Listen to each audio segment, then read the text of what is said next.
Hello students, क्या हाल चाल है।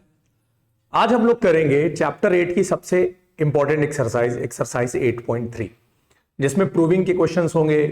इंपॉर्टेंट भी इन्हीं के क्वेश्चंस होते हैं और एग्जाम में भी इनमें से एक ना एक क्वेश्चन देखने को मिलेगा ही मिलेगा। बेसिक वालों के लिए ज्यादा चांसेस है कि ये जो 10 क्वेश्चन तुम्हारे प्रूविंग के हैं, इंक्लूडिंग योर एग्जाम्पल्स, उसमें से एक ना एक क्वेश्चन तुमको 4 नंबर में कम से कम एग्जाम में देखने को मिलेगा।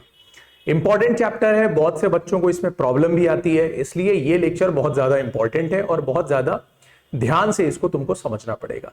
एक बार अगर तुमको समझ में आ गया तो यकीन मानो प्रूविंग तुम्हारे लिए सबसे आसान चैप्टर भी बनेगा ट्रिग्नोमेट्री का। नहीं समझ में आया तब तो हर चैप्टर की तरह मुश्किल है ही है। ठीक है, तो अब इसके लिए तुमको क्या क्या बातें ध्यान रखनी है जब आप प्रूविंग करने जाओगे। कुछ चीजें हम लोगों ने पहले डिस्कस करी थी और कुछ अभी नई चीजें डिस्कस करेंगे। उसमें बेसिकली हम लोग 3 आइडेंटिटीज के बारे में बात करेंगे। पहले हम लोगों ने क्या क्या सीखा था, 2 बातें मैं पहले बता चुका था। एक ये कि जो tan थीटा होता है ये साइन बाई कॉस होता है। ठीक है, ये बिल्कुल ये बहुत ज्यादा यूज होने वाली है, बहुत ज्यादा। ठीक है, ये बहुत ही इंपॉर्टेंट फॉर्मूला है, ये कई जगह यूज होगा। tan का रेसिप्रोकल क्या होता है, कॉट। अगर मैं सेम काम इधर कर दूं, रेसिप्रोकल कर दूं, तो ये हो जाएगा कॉस बाई साइन थीटा। ठीक, दूसरी ये बात, ये बहुत ज्यादा इंपॉर्टेंट है। ठीक है, और हम लोगों ने क्या सीखा था कि साइन और कॉसेक एक दूसरे के रेसिप्रोकल होते हैं। साइन और कॉसेक एक दूसरे के रेसिप्रोकल होते हैं। इसी तरह से कॉस और सेक रेसिप्रोकल होते हैं, टैन और कॉट रेसिप्रोकल होते हैं। यानी मैं रेसिप्रोकल होने का मतलब ये है कि अगर मैं उन दोनों को इनटू करूंगा तो आंसर मेरा क्या आएगा, 1 आएगा। जैसे साइन थीटा को क्या लिख सकता हूं मैं, 1 अपॉन कॉसेक थीटा। और अगर कॉसेक को मैं इधर लेकर जाऊंगा तो sine theta into cosec theta कितना हो जाएगा, ये 1 बन जाएगा। ठीक, तो जैसे मैं साइन थीटा को 1 बाई कॉसेक लिखता हूं, अगर कॉसेक को इधर ले जाऊं, साइन को इधर ले जाऊं, तो मैं ये भी कह सकता हूं कि जो मेरा कॉसेक थीटा होगा इसको मैं 1 बाई साइन थीटा लिख सकता हूं। बोलो, बात समझ में आ रही है कि नहीं रेसिप्रोकल की। एक और रिजल्ट क्या निकला कि जो साइन थीटा होगा और कॉसेक थीटा होगा, चूंकि ये दोनों रेसिप्रोकल हैं, भाई कॉसेक को इधर लेकर चले जाओ तो इन दोनों को जब मैं मल्टीप्लाई करूंगा तो आंसर मेरा कितना आएगा, 1 आएगा। सेम रिलेशन शेयर करता है कॉज और सेक। यानी जिस तरह मैंने इसको लिखा है उसी तरह अगर आप कॉज और सेक को लिखोगे तो क्या लिख सकते हो, आप लिख सकते हो कि जो कॉज होता है तुम्हारा वो 1 बाई सेक होता है। इसी तरह से सेक को अगर लिखोगे तो 1 बाई कॉज लिख दोगे। ठीक, और इन दोनों को अगर आप इंटू करोगे यानी cos theta into sec theta तो कितना निकल कर आएगा, 1 निकल कर आएगा। एक ये बात हो गई, समझ में आती जा रही है। एक टैन और कॉट का देख लो, वो मैं थोड़ा ऊपर लिख देता हूं भाई यहां, कि टैन को मैं क्या लिख सकता हूं, 1 बाई कॉट। इसी तरह से कॉट को मैं लिख सकता हूं 1 बाई टैन, और कॉट और टैन इंटू करेंगे तो आंसर कितना आएगा, 1 इज इक्वल टू 1। ठीक, ये 3 बातें समझ में आ गई कि नहीं। कौन किसका रेसिप्रोकल है समझ में आ गया। ये हम लोग ऑलरेडी डिस्कस कर चुके हैं, ये तुमको ध्यान में रखना है। अब उसके बाद आ जाओ, जो 3 नई आइडेंटिटीज आप पढ़ोगे उसकी प्रूविंग भी पूछ लेता है। अब ऐसे समझो, ये एक राइट एंगल ट्राइंगल, सपोज ये एक बी है, ये सी है और ये ए है, और मैं ए के रिस्पेक्ट में बात कर रहा हूं। मान लिया थीटा लिख लो या एंगल ए लिख लो, कोई फर्क नहीं पड़ता। ये अगर राइट एंगल ट्राइंगल है तो आप मुझे ये बताओ कि इन ट्राइंगल एबीसी अगर मैं पाइथागोरस यूज करूं तो मैं कह सकता हूं कि जो AB का स्क्वायर है प्लस BC का स्क्वायर है ये मुझे AC का स्क्वायर देगा कि नहीं देगा। बोलो, पाइथागोरस थ्योरम से ये मुझे रिजल्ट मिलेगा कि नहीं मिलेगा। अगर मैं एक एक करके, यानी ये 3 साइड है, AB square, BC square, AC square, अगर मैं एक बार AC स्क्वायर से यानी डिवाइड कर दूं सबको, एक बार BC स्क्वायर से डिवाइड कर दूं, एक बार AB स्क्वायर से डिवाइड कर दूं, तो 3 आइडेंटिटीज निकल कर आएंगी। कितनी निकल कर आएंगी, 3। अब सबसे पहले इस वाली आइडेंटिटी को देखते हैं। मैं इसको क्या करता हूं कि AB स्क्वायर को AC स्क्वायर से डिवाइड कर देता हूं। ठीक, ये बराबर हो गया AC square upon AC square. मैंने सबको AC स्क्वायर से डिवाइड कर दिया। AB बाई AC को जरा ध्यान से देखो। अगर इस एंगल के लिए, इस एंगल के रिस्पेक्ट में बात करूं तो AB बेस है कि नहीं है, AB बेस है और AC हाइपोटेन्यूस है। बेस अपॉन हाइपोटेन्यूस कॉज होता है, यानी ये कॉस स्क्वायर ए बनेगा कि नहीं बनेगा, बोलो। और अगर मैं इसकी बात करूं बीसी, तो एंगल ए के रिस्पेक्ट में बीसी मेरा परपेंडिकुलर है, एसी हाइपोटेन्यूस है, और परपेंडिकुलर अपॉन हाइपोटेन्यूस साइन का स्क्वायर बनेगा कि नहीं। एसी स्क्वायर बराबर है 1 आ जाएगा कि नहीं। तो ये एक आइडेंटिटी निकल कर आ गई, वो ये कहती है कि cos square A plus sine square A is equal to क्या हो जाएगा 1, या फिर sine square A plus cos square is equal to 1। बात तो एक ही है। कई बार सीधे सीधे ये आइडेंटिटी ही प्रूव करने को दे देता है, तो आप ऐसे ही करोगे कि आप एक ट्राइंगल सपोज करोगे, let there be a triangle ABC with angle B 90 degree, और उसके बाद इसी तरीके से आप इसको प्रूव कर दोगे। बात समझ में आ गई। अब अगर मैं इसको, एक बार मैंने इसको किससे डिवाइड किया, एसी स्क्वायर से डिवाइड किया। अगर मैं इसी को नेक्स्ट बार, यानी अगली बार, ये स्टेप तो सेम रहेगा, अगर मैं इसको इस बार ए बी स्क्वायर से डिवाइड कर दूं, A B square by A B square, B C square by A B square is equal to A C square by A B square. अब देखो A B by A B, भाई ये तो 1 हो जाएगा, प्लस बी सी परपेंडिकुलर है कि नहीं है, ए बी बेस है कि नहीं है, परपेंडिकुलर अपॉन बेस tan होता है कि नहीं होता है, तो ये हो गया tan स्क्वायर है, और ए सी हाइपोटेन्यूस है और ए बी बेस है, हाइपोटेन्यूस अपॉन बेस ये सेक होता है कि नहीं, तो ये हो गया सेक स्क्वायर ए, और ये हो गई दूसरी आइडेंटिटी। बोलो बात समझ में आती जा रही है कि नहीं। एक आइडेंटिटी ये हो गई, एक आइडेंटिटी ये हो गई। एक और आइडेंटिटी देखते हैं। अगर मैं इस बार कौन एक साइड बची, कौन सी, बीसी, तो अगर मैं पूरे को बीसी स्क्वायर से डिवाइड कर दूं,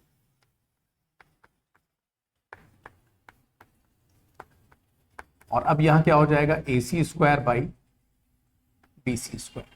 ए बी बाई बीसी, देखो ए बी ये है और बीसी ये है, ये बेस है, ये परपेंडिकुलर है, बेस अपॉन परपेंडिकुलर कॉट होता है कि नहीं, और स्क्वायर लगा है तो स्क्वायर लगा दो, तो कॉट स्क्वायर है, और ये तो 1 हो जाएगा बीसी बाई बीसी।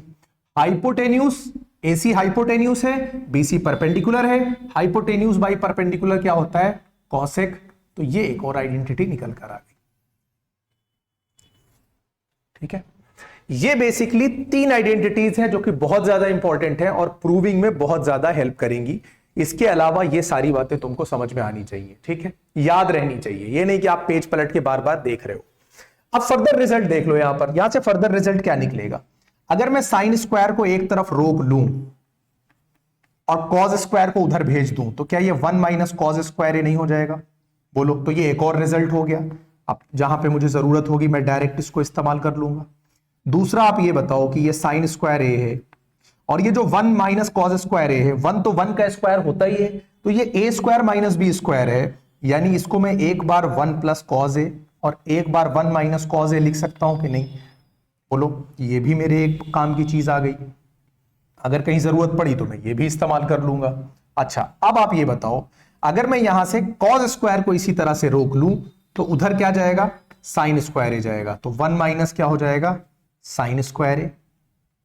और इसी तरीके से अगर मैं 1 माइनस साइन स्क्वायर ए को 1 का स्क्वायर इधर कर लूं, साइन का उधर कर लूं, तो ये मुझे रिजल्ट क्या देगा, 1 प्लस साइन ए एक बार और 1 माइनस साइन ए एक बार। बोलो बात समझ में आती जा रही है कि नहीं। ठीक, मतलब मेन आइडेंटिटी कौन सी है तुम्हारी, मेन आइडेंटिटी यही है, cos square plus sine square is equal to 1। इससे तुम्हारी ये 4 रिजल्ट निकल के आएंगे जो तुमको मतलब लिंक्ड है इससे और तुमको ध्यान में होना चाहिए। अब इसी तरह से यहां पर आ जाओ, अगर मैं tan स्क्वायर को उधर लेकर चला जाऊं, tan स्क्वायर को मैं उधर लेकर चला जाऊं, तो वहां पर sec स्क्वायर ए था और tan स्क्वायर ए जाकर माइनस होगा, तो इक्वल टू क्या आ जाएगा, 1 आ जाएगा। बोलो आएगा कि नहीं। तो एक और रिजल्ट निकल कर आया कि जब sec स्क्वायर ए में से tan स्क्वायर ए को मैं घटाऊंगा तो मेरा आंसर कितना आ जाएगा, 1 आ जाएगा।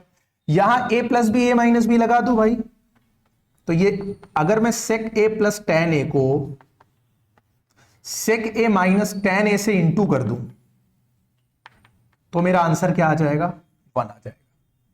बोलो बात समझ में आ गई। एक ये बात निकल कर आ गई। चलो अब यहां पर आ जाओ, इसी तरह से यहां अगर मैं cot स्क्वायर ए को वहां भेजूं तो ये क्या हो जाएगा, cosec square A minus cot square A is equal to 1। ये होगा कि नहीं होगा। और जब ये A square minus B square है तो मैं इसको a plus B A minus B करूंगा, तो cosec a plus cot a एक ब्रैकेट में हो जाएगा। ठीक, into cosec A minus cot A, एक ब्रैकेट में हो जाएगा, और इज इक्वल टू क्या आ जाएगा 1। ये एक रिजल्ट आ गया। बोलो बात समझ में आ गई कि नहीं? अब ये जितनी बातें मैंने बोर्ड पे लिख रखी हैं, अगर इतनी बातें तुमको ध्यान से समझ में आ गई और तुमने थोड़ा सा 1, 10, 15, 20 मिनट इस पे दिया, ये आइडेंटिटीज अपने आप से डिराइव करी, डिराइव करने के बाद इसको तुमने इस तरीके से थोड़ा एक एक रिजल्ट को निकाला और ध्यान में रख लिया, तो यकीन मानो प्रूविंग में कोई भी प्रॉब्लम तुमको नहीं आएगी। बात समझ में आ रही है कि नहीं मेरी? तो मेन आइडेंटिटीज कौन सी हैं तुमको? एक ये याद रखना है, ये सब इससे निकलने वाले रिजल्ट हैं। याद नहीं करना है तो अपने आप रिजल्ट डिराइव कर सकते हो, ध्यान रखोगे अच्छी बात है। एक आइडेंटिटी ये मेन हो गई और एक ही आइडेंटिटी ये मेन हो गई। ये तीन बिल्कुल तुमको रटी हुई होनी चाहिए, बाकी इनसे इंटरकनेक्टेड है, यानी इन्हीं से निकल कर आई है। अगर आप एक बार समझ लोगे तो बहुत काम आएगी। ये जो आइडेंटिटी है, ये दोनों, ये बहुत ज्यादा इंपॉर्टेंट है, कई जगह इस्तेमाल होंगी। इसके अलावा कौन किसका रेसिप्रोकल है, या पहली एक्सरसाइज में करके आओ, तो ये भी बहुत ज्यादा काम आएंगी।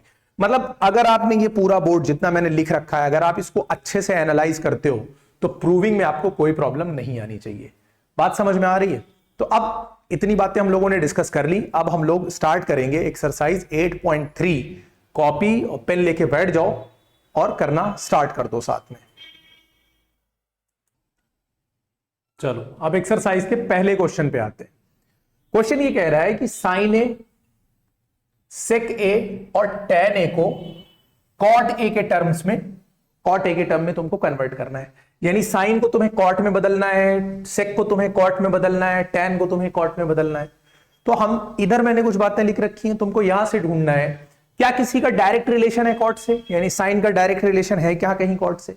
अगर साइन का डायरेक्ट रिलेशन कॉट से नहीं है तो आप बीच की एक कड़ी पकड़ोगे। बीच की कड़ी यानी वो रेशियो जिसका रिलेशन साइन के साथ भी हो और कॉट के साथ भी हो, ठीक है, उसके थ्रू हम लोग कॉट तक पहुंच जाएंगे। सबसे पहले देखो, टैन और कॉट का डायरेक्ट रिलेशन होता है। क्या होता है कि टैन और कॉट को इंटू करने पर 1 आता है। यानी अगर टैन को मुझे कॉट के रिस्पेक्ट में लिखना है तो कॉट को मैं 1 अपॉन कॉट कर दूंगा, यानी कॉट को उधर लेकर चला जाऊंगा, tan is equal to 1 by cot हो जाएगा। तो ये वाला गेम तो खत्म हो गया, यानी टैन ए को मैं 1 बाई कॉट ए लिख सकता हूं। ये बात सीधे सीधे खत्म। एक यानी ये वाला हम लोगों ने कर लिया। अब साइन ए को देखो कॉट में बदलना है। दिक्कत यह है कि साइन का डायरेक्टली कॉट से कोई रिलेशन नहीं है, डायरेक्टली सिर्फ साइन और कॉस का। जैसे कुछ लोग यहां पे देखेंगे कि साइन है कॉट है लेकिन बीच में कॉस घुसा हुआ है ना, ये दिक्कत करेगा। अब बीच की कड़ी क्या मिलेगी? अब तुम यहां पर देखो, साइन का रिलेशन होता है कॉसेक से। यहां पे देखो पहली आइडेंटिटी देखो, साइन का रिलेशन किससे है? कॉसेक से। और कॉसेक का रिलेशन देखो किसके साथ है? कॉट के साथ है। यहां से एक आइडिया हमको लग गया कि पहले मैं साइन को कॉसेक में बदलूंगा और कॉसेक अपने आप को कॉट में बदल लेगा और मेरा आंसर आ जाएगा। तो अब क्या करते हैं, साइन ए को मुझे बदलना है तो यहां लिखो sine A is equal to 1 by cosec A. ये मैंने साइन को क्या बदल लिया? कॉसेक में बदल लिया।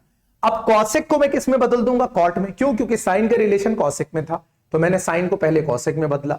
कॉसेक का रिलेशन कॉट से था, तो अब कॉसेक को कॉट में बदल लूंगा। अब कॉसेक को मैं कॉट में कैसे बदलूं? ये जो फॉर्मूला है ये तो कॉसेक स्क्वायर का है ना, कॉसेक का तो है नहीं। तो इधर स्क्वायर लगा है तो ये इधर आकर लेफ्ट हैंड साइड में आएगा तो अंडर रूट बन जाएगा कि नहीं बन जाएगा? तो जब इधर आकर अंडर रूट हो जाएगा तो कॉसेक थीटा यानी कॉसेक ए की वैल्यू आ जाएगी कि नहीं? तो ये हो गया 1 अपॉन, ये जो पूरा है ये कॉसेक का स्क्वायर है और उसके ऊपर मैं स्क्वायर रूट अगर लगा दूं, बोलो आंसर हो गया कि नहीं हो गया? क्या किया मैंने? ये cosec square is equal to क्या था भाई? Cosec square A. ये 1 प्लस कॉट स्क्वायर ए था कि नहीं था? लेकिन मुझे कॉसेक स्क्वायर नहीं चाहिए, मुझे सिर्फ कॉसेक चाहिए। तो कॉसेक ए चाहिए था ना भाई, तो ये रूट स्क्वायर को इधर लेकर चले जाओ। बोलो बात समझ में आ गई कि नहीं? आसान था। अब आ जाओ सेक ए। सेक का रिलेशन किससे है? अब देखो सेक का रिलेशन डायरेक्टली देखो टैन से है। यहां देखो सेक का रिलेशन किससे है? टैन से। और टैन का रिलेशन कॉट से, तो बीच वाली कड़ी कौन सी मिली? टैन। तो सेक को मैं किस में बदलूंगा? टैन में बदलूंगा। अब सेक स्क्वायर की वैल्यू दी है, अगर मुझे सेक की निकालनी है तो ऊपर अंडर रूट लगाना पड़ेगा। तो ये हो गया 1 प्लस टैन स्क्वायर ए। अब मुझे टैन को किस में बदलना है? कॉट में बदलना है। तो under root 1 plus tan A का स्क्वायर है, तो पहले मैंने टैन ए को किस में बदला? कॉट ए में, और स्क्वायर लगा दिया। तो 1 का स्क्वायर 1 होगा और कॉट का कॉट स्क्वायर ए होगा।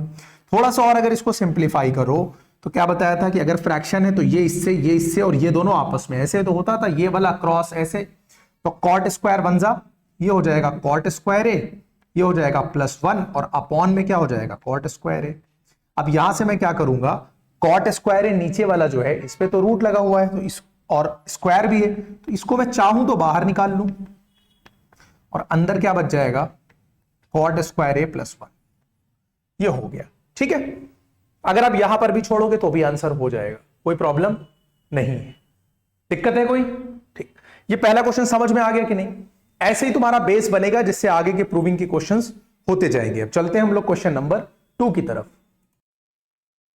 क्वेश्चन नंबर 2 पे आ जाओ। कह रहा है write all trigonometric ratios of angle A in terms of sec A, यानी सबको किस में बदलना है। टोटल 6 ट्रिग्नोमेट्रिक रेशियोज होते हैं और सबको तुम्हें सेक में बदलना है। ठीक है, तो एक एक करके चलते हैं। सबसे पहले उठाओगे इसको साइन ए। अब साइन ए को मुझे किस में बदलना है, साइन ए को मुझे बदलना है किसमें, सेक में। साइन का सेक से डायरेक्ट रिलेशन नहीं है, लेकिन साइन का रिलेशन कॉस से है और कॉस का रिलेशन सेक से है। तो पहले मैं साइन से कॉस के पास पहुंचूंगा, फिर कॉस से सेक के पास पहुंचूंगा। Sine square theta plus cos square theta is equal to 1 है, यानी साइन स्क्वायर की अगर मैं बात करूं तो इसको मैं 1 माइनस कॉस स्क्वायर ए लिख सकता हूं। ठीक है, क्योंकि कॉस स्क्वायर को उधर ले जाऊंगा तो निगेटिव हो जाएगा, वो बनेगा साइन स्क्वायर। मुझे चाहिए साइन ए, तो इधर मैं क्या लगा दूंगा, रूट लगा दूंगा। इससे क्या हो गया, कॉस में बदल गया। अब कॉस को मुझे किस में बदलना है, बोलो, सेक में बदलना है। तो मैं वहां से देख सकता हूं कि जो कॉस होता है वो 1/sec के बराबर होता है, तो ये हो गया 1/sec स्क्वायर ए। फिर आ जाओ यहां पे थोड़ा सा सिंप्लीफाई कर लो। सेक स्क्वायर ए बन जा सेक स्क्वायर ए -1 अपॉन सेक स्क्वायर ए, बोलो यही हो जाएगा। अब यहां पर भी छोड़ सकते हो, और ज्यादा करना है तो भाई नीचे रूट से ये बाहर निकाल लो, तो ये हो जाएगा 1/sec ए और ये हो जाएगा √sec स्क्वायर ए -1। ठीक, साइन ए को मैंने बदल लिया। अब आ जाओ कॉज ए। अरे यार कॉज ए को बदलना तो बिल्कुल आसान है, क्यों, क्योंकि कॉज का डायरेक्ट रिलेशन किसके साथ है, सेक के साथ है। तो कॉज ए को मैं क्या लिख सकता हूं, 1/sec ए। साइन हो गया, कॉज हो गया। अब आ जाओ tan ए को मुझे बदलना है किसमें, सेक में। tan का तो सीधा सीधा भाई सेक से रिलेशन है, तो कुछ करना ही नहीं है। tan को मुझे सेक में बदलना है, तो tan के साथ 1 है, 1 को भी सेक के पास भेज दो।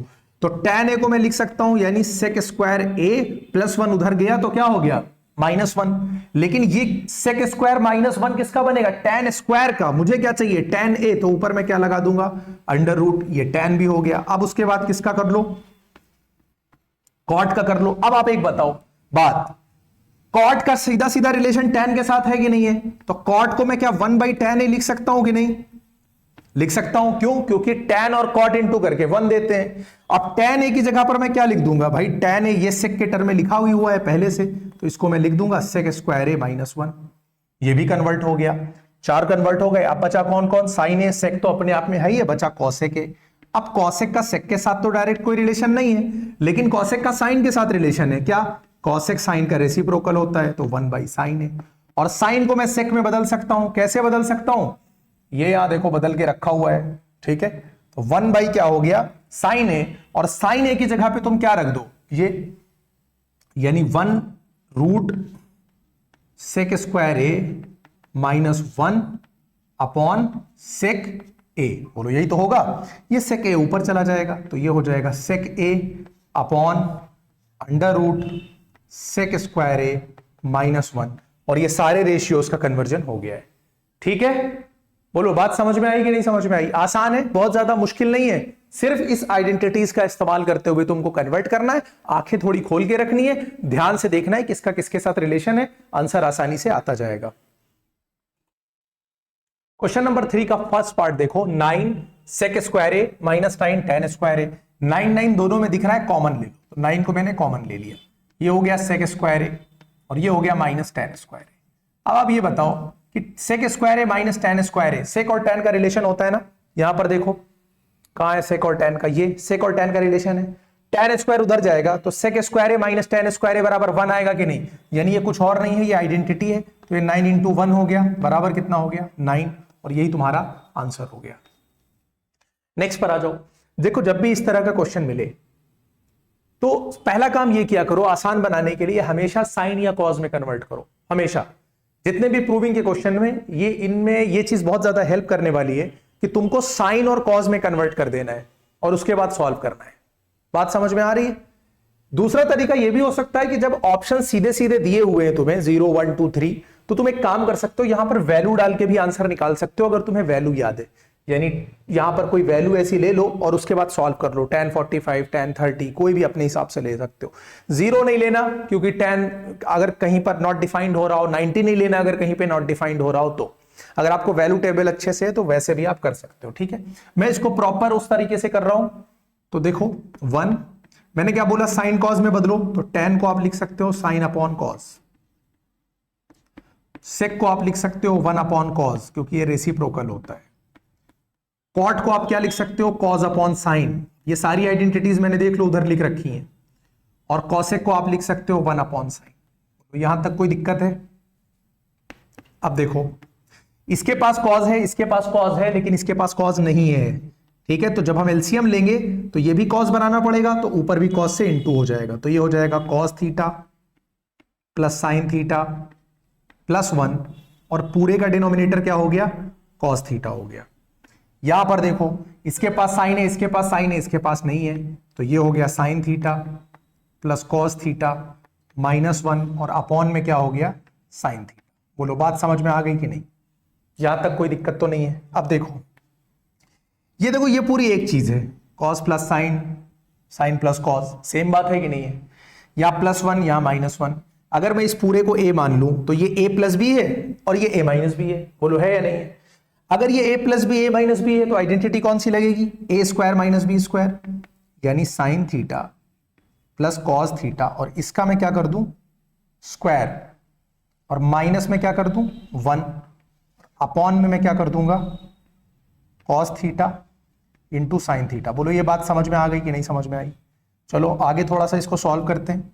Sign theta plus cos theta whole square लगा हुआ है, यानी a प्लस बी का ये होल स्क्वायर है, तो ये क्या हो जाएगा sine square theta plus cos square theta plus 2 sine into cos. बोलो यही होगा कि नहीं होगा? क्यों, a square plus B square plus 2ab हो गया, और यहां पर -1 लगा दो, और अपॉन क्या कर दो cos theta into sine theta कर दो।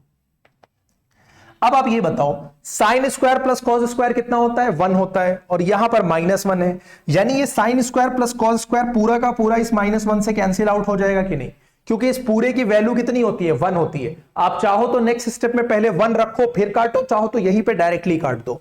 ये +1 था, ये -1 था, कट गया, बचा क्या मेरे पास 2 साइन कॉस इधर बच रहा है और कॉस साइन यहां, यानी यहां बचा 2 साइन कॉस, और अपॉन में क्या बचा कॉस इंटू साइन।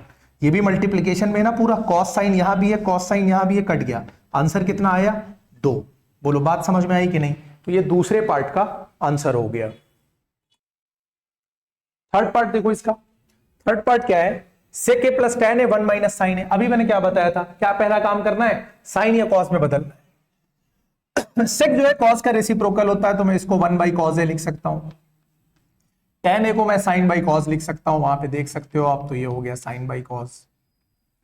ये ऑलरेडी साइन में है तो इसको बस कुछ मत करो, ऐसे ही लिख दो। बोलो बात समझ में आ रही है कि नहीं?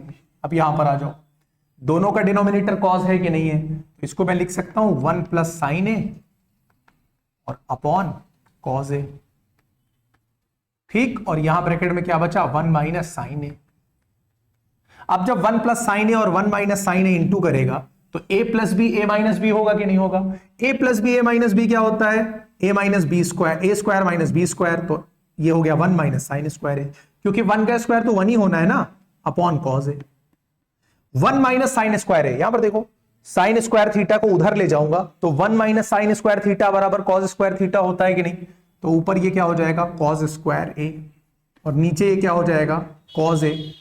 भाई ऊपर कॉस स्क्वायर है यानी 2 बार है, नीचे एक बार कॉस ए है, तो ये एक बार इस पावर को काट देगा, तो आंसर मेरा कितना आ जाएगा कॉस ए। नेक्स्ट क्वेश्चन पे आ जाओ, 1 प्लस टैन स्क्वायर ए, सीधी सीधी आइडेंटिटी है, देखो वहां से सेक स्क्वायर ए लिख सकता हूं कि नहीं? 1 प्लस कॉट स्क्वायर है, देखो सीधी सीधी आइडेंटिटी है कि नहीं, कॉसेक स्क्वायर है। अब क्या करना है, एक काम करो, साइन कॉस में बोला था ना बदलो, सेक किसका रेसिप्रोकल होता है कॉस का, तो 1 बाई कॉस स्क्वायर ए लिख सकते हैं। कॉसेक किसका होता है साइन का, तो 1 अपॉन साइन स्क्वायर ए लिख सकते हैं। जब भी इस तरह हो a by B upon C by D, तो ये एक्सट्रीम वैल्यूज आपस में इंटू करती हैं और ये मीन वैल्यूज आपस में करती हैं, तो ये साइन स्क्वायर ए ऊपर चला गया तो क्या हो गया साइन स्क्वायर ए, और मिड वैल्यूज आपस में कॉज स्क्वायर ए बन जा कॉज स्क्वायर ए, और हमको पता है कि साइन बाई कॉज क्या होता है, यहां देखो साइन बाई कॉज टैन होता है कि नहीं, तो ये क्या हो गया टैन स्क्वायर ए। बोलो बात समझ में आ रही है कि नहीं। ये क्वेश्चन नंबर 3 के सारे पार्ट्स हो गए या नहीं हो गए। ठीक, तो अभी मुझे लगता है कि आप एक काम करो, ये 3 क्वेश्चंस को आप समझे होगे, थोड़ा सा आइडिया लगा होगा, ये आइडेंटिटीज को अच्छे से थोड़ा रिवाइज करो। इससे निकलने वाली आइडेंटिटीज यानी जो मैंने सबसे पहले बोर्ड पे लिख रखी थी उन सबको एक जगह पे लिखो, उनको समझो कि किससे कौन सा फॉर्मूला निकल रहा है, किसका किसके साथ रिलेशन है। ठीक, ये 3 क्वेश्चन को थोड़ा सा करके तुमको एक आइडिया लगेगा। अब ये जो इस एक्सरसाइज के जो मेन 10 क्वेश्चन हैं, जो क्वेश्चन नंबर 4 के 10 पार्ट है, वो मैं नेक्स्ट पार्ट में कवर करूंगा, यानी पूरे 10 के 10 क्वेश्चन एक साथ कवर करूंगा। इस वीडियो में कवर करने का मतलब है बहुत ज्यादा वीडियो लेंदी हो जाएगी और तुम्हारे सर के ऊपर से जाने लगेगी वैसे भी। तो अभी यहां से क्या हुआ कि एक बेसिक इंट्रो हो गया है। ये बेसिक इंट्रोडक्शन अगर तुमने आसानी से समझ लिया है और थोड़ा सा रिलेट कर लिया है तो अगली एक्सरसाइज में प्रॉब्लम नहीं होगी। कुछ बातें और ध्यान रखो अगली बार तुमको और क्या क्या करना है। एक तो ये सारी चीजें याद रखनी है, दूसरी अलजेब्रा की कुछ आइडेंटिटीज जो बार बार यूज होंगी, जैसे ए स्क्वायर माइनस बी स्क्वायर, ये ए plus B A minus B होता है, ये बार बार इस्तेमाल होता है। ए प्लस बी होल स्क्वायर और ए माइनस बी होल स्क्वायर, ठीक है, ये दोनों आइडेंटिटीज आपको पता ही होंगी। क्या होता है ये A square plus B square plus 2ab, ये क्या होता है A square plus B square minus 2ab। बोलो इसके अलावा A cube minus B cube, A cube plus B cube, ठीक है, A cube plus B cube, इसको हम लोग यूज करेंगे ज्यादातर A plus B, A square plus B square minus A B, A cube minus B cube, A minus B, A square plus B square minus A B, ठीक है। ये identities आप 4-5 याद करोगे। इसके अलावा ध्यान क्या देना है, जब भी इस तरह से लिखा हो A by B by C by D, तो ये दोनों आपस में इंटू करते हैं, ये आपस में इंटू करते हैं, यानी इसका आंसर क्या होगा A D by B C. अगर कहीं इस तरह से लिखा हुआ हो कि A upon B upon C, यानी मेन जो अपॉन है, यानी बी बाई सी से ए को डिवाइड जब कर रहे होगे तो ये सी ए के पास जाएगा, यानी ए सी बाई बी बनेगा, ठीक है, ये ध्यान रखना है। लेकिन अगर यही चीज इस तरीके से लिखी हो कि A upon B upon C, यानी मेन डिनोमिनेटर ये हो, सी से डिवाइड कर रहे हो, तो ये सी बी के पास जाएगा, यानी ए अपॉन बी सी। ठीक, ये एक एक पॉइंट आराम से समझते जाओ, ये सब बहुत ज्यादा इस्तेमाल होने वाला है। इसके अलावा क्या ध्यान है, कॉपी पेन लेके बैठो, नोट करते जाओ। इसके अलावा अगर फ्रैक्शन दिखेगी, और ये भी बहुत ज्यादा काम आएगी, ये फ्रैक्शन है, यहां जब बीच में प्लस माइनस का साइन होता है तो ये इससे जाकर इंटू करेगा, ये इससे जाकर इंटू करेगा, ये दोनों आपस में इंटू करेंगे, इस बात का ध्यान रखना है। दूसरा क्या, ये जो बीच में माइनस का साइन होता है ना, ये इसके बाद जो भी चीज लिखोगे तो उसको हमेशा ब्रैकेट में लिखोगे, क्योंकि वो माइनस अंदर जाकर हमेशा क्या करता है, साइन को बदल देता है। तो ये ध्यान रखना है कि माइनस के इधर जब कोई चीज लिखोगे तो उसको हमेशा ब्रैकेट में लिखोगे। ठीक, ये भी बात ध्यान रखनी है तुम लोगों को। तो अगर इन सब चीजों का तुमको एक बेसिक आइडिया है, और एक और चीज समझ लो कि जब भी इस तरह से लिखा हो ए बाई बी बराबर सी बाई डी, तो सिर्फ क्रॉस करता है, ये इसके पास जाता है, ये इसके पास, ये दोनों आपस में नहीं होते हैं, ठीक है। और 5 आइडेंटिटीज ये हो गई, वो हो गया, ये, हाँ बस आई थिंक अगर इतना तुमने अच्छे से कर लिया तो अब जो आगे 10 क्वेश्चन है जो कि बहुत ही इंपॉर्टेंट है, और उसको समझने से एक तरह से तुम्हारा जो फंडामेंटल है वो क्लियर होगा, और भी क्वेश्चंस अगर एनसीईआरटी से हटकर भी आते हैं तो तुमको उसे सॉल्व करने में प्रॉब्लम नहीं होगी, ठीक है। तो अब हम लोग नेक्स्ट पार्ट में मिलते हैं अगले 10 क्वेश्चन के साथ। तब तक आप इसको अच्छे से तैयार करो ताकि आपको अगला लेक्चर समझने में बहुत ज्यादा प्रॉब्लम ना आए, और बहुत ही मजा आएगा अगर आप इन सब चीजों को तैयार करके फिर उसको करने बैठोगे, वरना फिर मुश्किल होगी। तो मिलते हैं फिर नेक्स्ट पार्ट में, ठीक है। Thank you.